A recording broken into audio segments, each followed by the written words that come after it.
We drive as close to the ceasefire line as we can.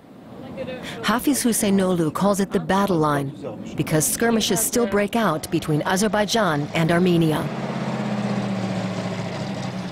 The ceasefire is frequently violated. That's the situation. It mostly affects civilians because they live close to the line of contact. They're the victims of the shootings. Nagorno-Karabakh looms in the distance. Armenia and Azerbaijan fought over it until 1994, when Armenia won out. Hafiz and his family fled when the war broke out. I can't come here very often because it makes me feel sad. I can't go to my homeland and I can't visit my father's grave. And another sad memory. There used to be a lot of forests over there where we played as kids. We drive to Agdam, the next city. On the way, we see newly constructed settlements for refugees.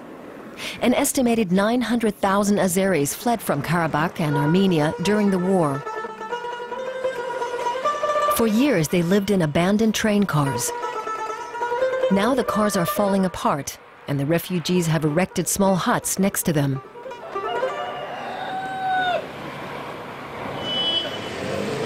Agdam, the lively regional center.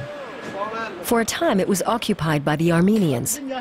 Today, life has returned to normal. Many refugees have found a new home here, if you can call this former sanatorium a home. Makhilya Mamadova arrived here just over a year ago. 40 years old, her life has often been difficult.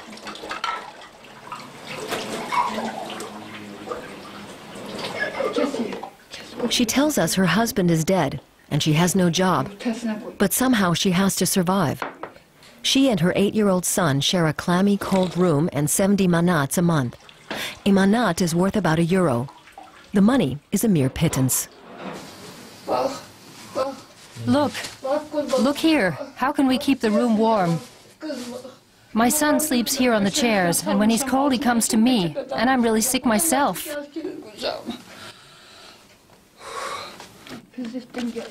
The government has promised to help for years. Makhilya is eager to show us a letter she received, signed by President Ilham Aliyev. But no help has come. Nevertheless, Makhilya hasn't lost hope and is proud of the president's picture on the wall.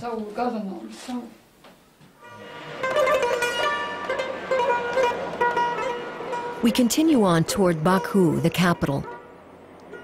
All along the roads are propaganda posters of Heydar Aliyev, the president's deceased father.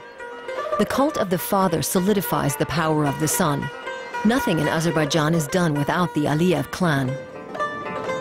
Azerbaijan has always been a transit country. Its railways and roads connect Central Asia and the West.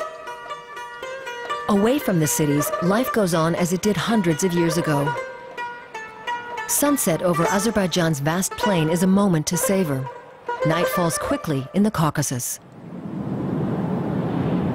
The next day, we arrive in Binagadi, near Baku.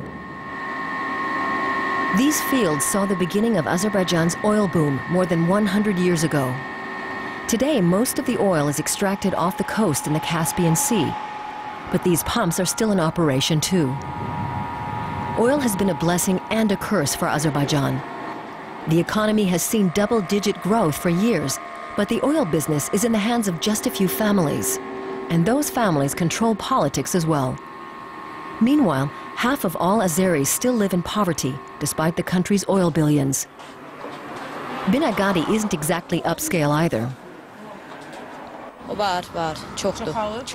Many people buy on credit.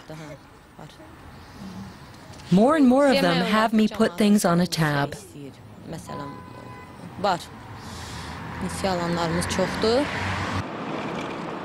Just before we arrive in Baku, we see signs of oil-based wealth. A brand new car dealership draws plenty of customers. For many, owning a car is an impossible dream. But increasingly, people in the growing middle class can afford one. The market for new cars is rapidly increasing. Our figures speak for themselves. 70 or 80% growth rate every year. Even our partners in Japan are surprised by our numbers.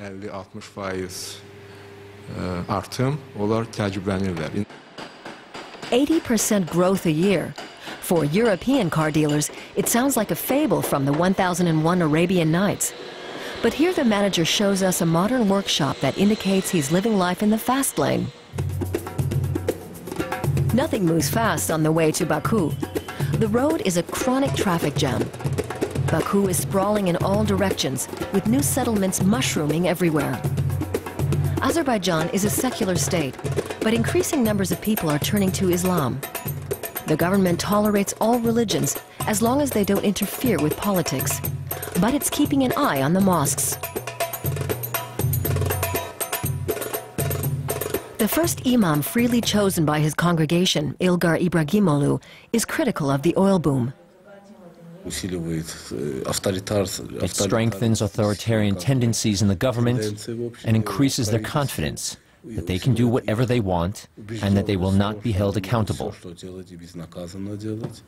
And the more the economic situation improves due to oil, the more the real problems in this society, issues concerning freedom and human rights, are kept in the background.